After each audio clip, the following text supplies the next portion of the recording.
Welcome back to Untold Pain Stories, the channel where emotional, dramatic, and unforgettable stories help you improve your English naturally. Today's story is about love, healing, sacrifice, and a relationship that changed to lives forever. Stay with me until the end, because the story has an emotional twist you will never forget. My name is Ryan Carter, and 3 years ago, I fell in love with the one woman I never expected to love, my doctor. At that time, I was 24 years old and living alone in Chicago. From the outside, my life looked successful. I had a good job as a software engineer, a decent apartment, and enough money to live comfortably. But inside, I was miserable. Every day felt exactly the same. Wake up, go to work, come home, sleep, repeat. Most of my friends had moved away, and after losing my parents several years earlier, I had become emotionally distant from everyone around me. I stopped trusting people. I stopped believing in relationships. And eventually, I accepted loneliness as a normal part of life. Then everything changed on a rainy Thursday night. I was driving home from work when a speeding truck suddenly lost control on the highway. I barely had time to react. The next thing I remember was the sound of metal crashing, then darkness. When I opened my eyes, bright hospital lights surrounded me. My head hurt. My arm was wrapped in bandages. Machines beeped quietly around me. For a few seconds, I couldn't understand where I was. Then I heard a gentle voice. "Good morning." I turned my head slowly. Standing beside my bed was the most beautiful doctor I had ever seen. She looked young, confident, and calm. Her dark brown hair was tied neatly behind her head, and a stethoscope hung around her neck. Most importantly, she had kind eyes. The kind of eyes that instantly made people feel safe. "My name is Dr. Emily Parker," she said softly. "You've been unconscious for almost 12 hours. I tried sitting up. Immediately, pain shot through my body. Easy." She smiled. "You're lucky to be alive." Over the next few days, Emily became a regular part of my life. Every morning she checked on me. Every afternoon she reviewed my recovery. Every evening she answered my endless questions. Unlike most doctors, she never seemed rushed. She listened carefully. She remembered details. And somehow, she always knew when I was having a bad day. One afternoon, she entered my room carrying a clipboard. "You look bored." I laughed. "I've been staring at the same ceiling for days." She smiled. "Fair point." Then she pulled a chair beside my bed. "So tell me something interesting about yourself." I looked surprised. "Is that part of the treatment?" "Maybe." For the next 20 minutes we talked. Not about medicine, not about injuries, just life. It was the first real conversation I had enjoyed in a very long time. As the days passed, I found myself looking forward to her visits. Whenever she entered the room, my mood improved. Whenever she left, the room felt empty again. At first, I ignored those feelings. After all, she was my doctor, nothing more. But emotions don't always listen to logic. One evening, Emily found me staring out the hospital window. Rain was falling outside. The city lights reflected against the wet streets below. "You seem lost in thought," she said. I shrugged. "Just thinking." "About what?" For a moment, I hesitated. Then I answered honestly. "Sometimes I wonder if my life actually matters." Emily's expression changed immediately. "What makes you say that?" I sighed. "My parents died when I was young." She remained silent. "I don't really have anyone." The room suddenly felt heavy. For several seconds, neither of us spoke. Then Emily pulled a chair beside me. "Ryan," she said quietly, "do you know something I've learned as a doctor?" "What?" "The people who seem strongest on the outside are often carrying the most pain inside."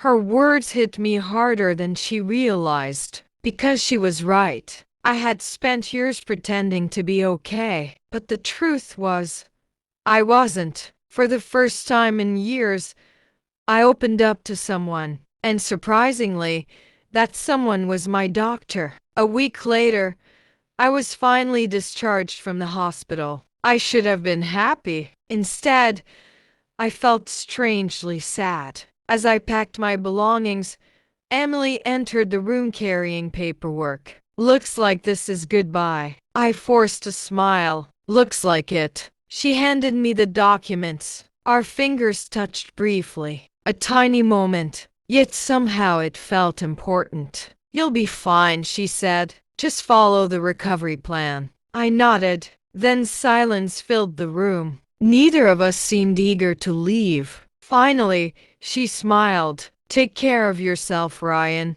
"You too, doctor." And just like that, I walked away. I told myself I would forget her. I was wrong. The following weeks were harder than expected. Physically, I recovered quickly. Emotionally, something felt missing. Every day I found myself thinking about Emily. Her smile, her voice, the way she listened, the way she made me feel seen. I knew it was ridiculous. People don't fall in love with their doctors. At least that's what I kept telling myself. Then one evening, my phone rang. A known number. I answered. "Hello?" There was a brief pause. Then I heard her voice. "Hi, Ryan." My heart nearly stopped. "Emily?" She laughed softly. "Yes." What a surprise. "I just wanted to check on my favorite patient." I smiled immediately. "I'm doing okay." "Good."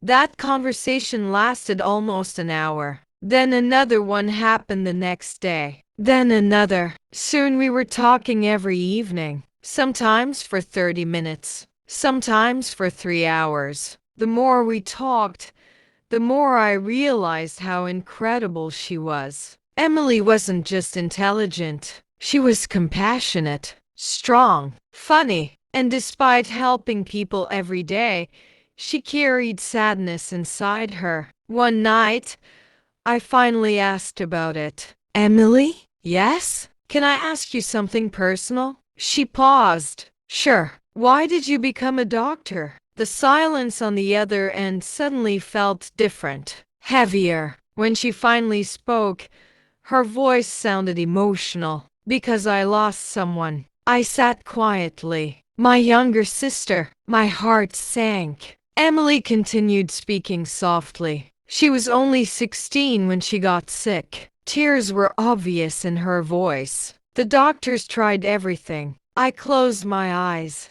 "I'm sorry." "So am I." For several moments, neither of us spoke. Then she whispered something I would never forget. "I became a doctor because I never wanted another family to feel what mine felt." That night, I realized I wasn't just attracted to Emily. I admired her, respected her, and maybe, just maybe, I was falling in love with her. The following weeks felt like a dream. Emily and I talked every single day. Sometimes we discussed movies. Sometimes we shared childhood memories. And sometimes we simply sat on the phone in comfortable silence. The more time I spent with her, the more I realized how different she was from everyone I had ever met. One Saturday afternoon, Emily finally agreed to meet me outside the hospital. We chose a small coffee shop near the lake. I arrived 20 minutes early because I was nervous.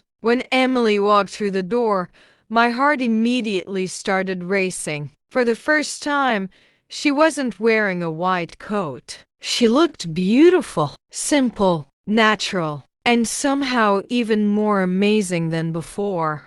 She laughed when she saw my expression. "What?" I smiled. "Nothing." "Liar." For the next 3 hours, we talked and laughed like we had known each other forever. For the first time in years, I felt genuinely happy. Not distracted, not entertained. Happy. After that day, we started spending more time together. We visited bookstores, walked through parks, tried new restaurants, and slowly, our friendship became something deeper. One evening, we sat beside the lake watching the sunset. The sky glowed orange and gold. The water reflected the last light of the day. For several minutes, neither of us spoke. Then Emily broke the silence. "You know something?" "What?" "Meeting you was unexpected." I smiled.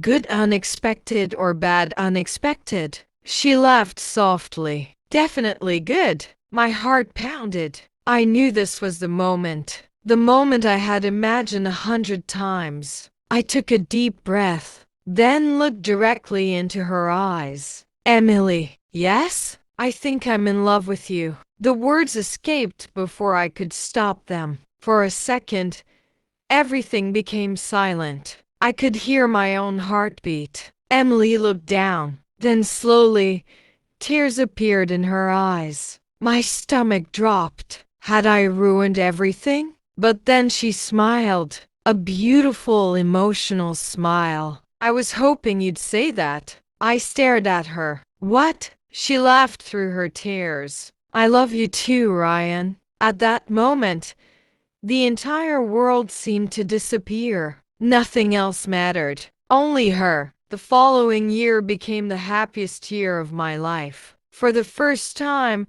I had someone who truly understood me. Someone who stayed. Someone who cared. Emily wasn't just my girlfriend. She was my best friend. My safe place. My future. We started talking about marriage. About buying a house. About building a life together. Everything finally seemed perfect. Then one afternoon, everything changed. I was sitting in my office when my phone rang. It was Emily. Immediately, I noticed something was wrong. Her voice sounded weak. "Ryan." My heart tightened. "Emily?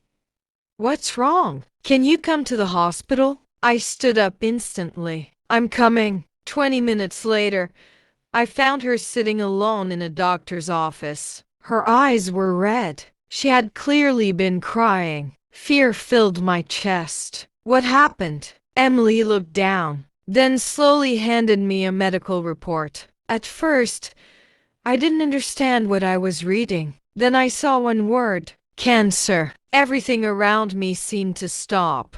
The room became silent. The air disappeared from my lungs. "No." My voice barely worked. "No." Emily started crying. I immediately pulled her into my arms. This couldn't be happening. Not to her. Not to the woman who spent her life saving others. Over the following months, our lives became a battle. Chemotherapy, hospital visits, treatments, pain, fear. Some days Emily was strong. Other days she could barely get out of bed. Watching her suffer broke my heart. One night, I found her sitting alone by the hospital window. The city lights glowed outside. She looked tired, exhausted, fragile, yet somehow still beautiful. I sat beside her quietly. For several minutes, neither of us spoke. Then Emily whispered something that terrified me. "What if I don't make it?" I immediately shook my head. "Don't say that." "But what if?" "No." Tears filled my eyes. "You're going to survive." Emily looked at me sadly. "You can't know that." I grabbed her hand. "Maybe not." "Then why are you so sure?" I looked directly into her eyes. "Because I refuse to imagine a world without you." Emily started crying. So did I. That night we sat together until sunrise. Neither of us wanted to let go. The months that followed tested us in every possible way. There were moments when we lost hope. Moments when the treatments seemed useless. Moments when fear consumed us completely. But somehow we kept fighting. Together. One morning, after a particularly difficult week, Emily called me into her hospital room. When I entered, she was smiling. A real smile. For the first time in months. Immediately, I felt confused. "What's going on?" She handed me a folder. My hands shook as I opened it. Then I saw the results. The treatment was working. The cancer was shrinking. I looked up. Emily was crying. I was crying too. For several seconds, neither of us could speak. Then I pulled her into my arms. It felt like the entire world had been lifted from our shoulders. Recovery wasn't easy. It took months. But slowly, Emily became stronger. Her energy returned. Her smile returned. And eventually, her health returned too. Exactly 1 year later, I stood in a beautiful garden surrounded by flowers. Friends and family filled the seats around us. The sun shined brightly overhead. I adjusted my suit nervously. Then the music started. Everyone stood, and there she was, Emily, walking toward me in a white dress. She looked absolutely breathtaking. Tears filled my eyes immediately. Not because she looked beautiful, but because she was alive. She reached me, took my hands, and smiled. The same smile I had seen years earlier in a hospital room. The same smile that changed my life forever. As we exchanged vows, I realized something important. Love isn't finding someone perfect. Love is choosing someone every day, especially when life becomes difficult, especially when fear appears, especially when everything falls apart. Because real love doesn't run away during hard times. It stays, it fights, it heals. Today, Emily and I have been married for 2 years. She still works as a doctor. She still helps people every single day. And sometimes when I visit her at the hospital, I watch her comforting scared patients. Then I remember the frightened young man lying in a hospital bed years ago. A man who believed he would always be alone. A man who had stopped believing in happiness. That man was me. And the woman who changed everything was my doctor. Sometimes life introduces you to people when you least expect it. Sometimes the person who heals your body ends up healing your heart too. And sometimes the greatest love stories begin in the most unexpected places. Thank you for listening to today's story. If you enjoyed this emotional English story, don't forget to like, subscribe, and share untold pain stories with your friends. Until next time, keep learning, keep dreaming, and never stop believing that one person can completely change your life.